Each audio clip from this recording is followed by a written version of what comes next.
আজকে আমি খুব সহজে মাটার পনির বানিয়ে দেখাবো।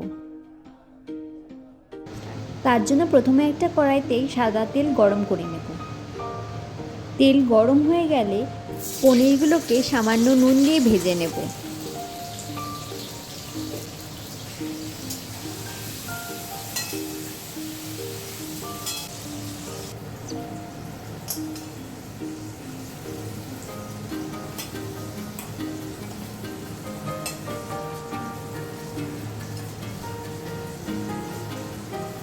ভেজে রাখা পনিরটা এবার আমি গরম জলে ফেলে দেব, এতে পনিরটা খুব সফট থাকে। এবার ওই একই কড়াইতে গোটা জিরে দেব, একটা মিডিয়াম সাইজের পেঁয়াজ কুচি এবং সেটাকে ভালো করে ভেজে নেব। পেঁয়াজটা একটু ভাজা ভাজা হলে ওতে 1 টেবিল স্পুন আদা রসুন বাটা দিয়ে দেবো, সাথে 2টো কুচনো কাঁচা লঙ্কাও দিয়ে দেবো। সেটাকে ভালো করে নেড়ে চেড়ে নেব। তারপরে এক এক করে মশলাগুলোও দিয়ে দেবো। হলুদ, কাশ্মীরি লঙ্কার গুঁড়ো, শুকনো লঙ্কার গুঁড়ো, স্বাদ মতো লবণ ও ধনে গুঁড়ো দিয়ে ভালো করে নেড়ে চেড়ে নেব।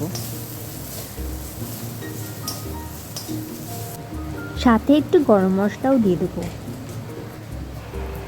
মশলাটা যাতে কড়াইতে না লেগে যায় সামান্য জল দিয়ে ভালো করে কষিয়ে নেব।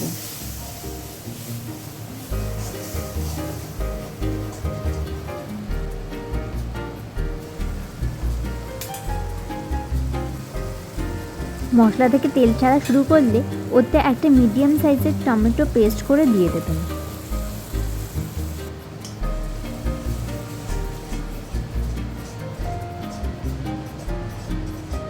টমেটোর কাঁচা গন্ধটা চলে গেলে ওতে মটরশুঁটিগুলো দিয়ে দেবেন।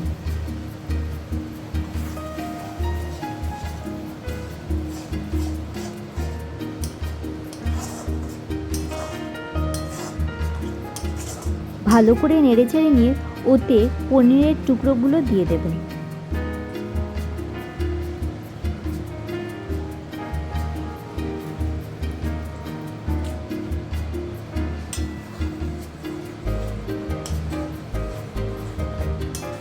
পনিরটা দিয়ে খানিকক্ষণ নেড়ে চেড়ে নিয়ে ওপর থেকে কাসুরি মেথি ছড়িয়ে দেবেন।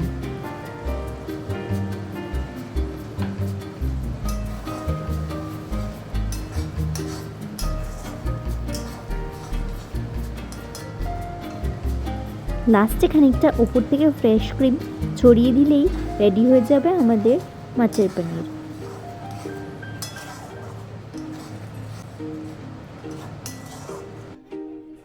আমাদের মাটার পনির রেডি। ভালো লাগলে লাইক, শেয়ার ও সাবস্ক্রাইব করতে ভুলবেন না।